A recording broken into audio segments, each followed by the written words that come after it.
नमस्कार फ्रेंड्स, मैं पूनम गुप्ता स्वागत करती हूँ आपका अपने यूट्यूब चैनल पूनम के गीत से गीत में।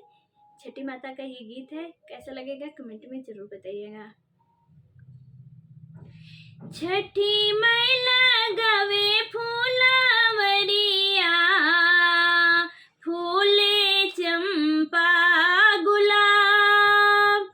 छठी मैया गवे फूलवरिया, फूले चंपा गुलाब।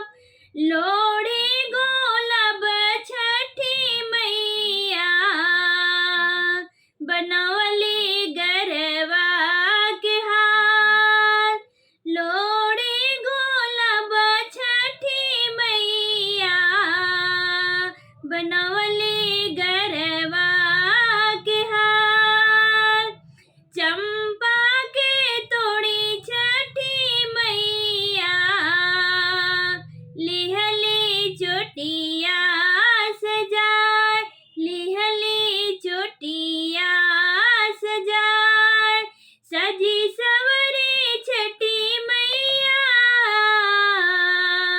चलली डगर हर सार, चलली डगरी हर सार। बाट से पूछेला बटोहिया, छठी मैया कहवा को जाए, छठी मैया कहवा को जाए।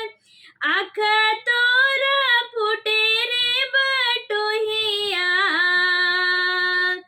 मैया छठी घाटे के जाए, मैया छठी घाटे के जाए।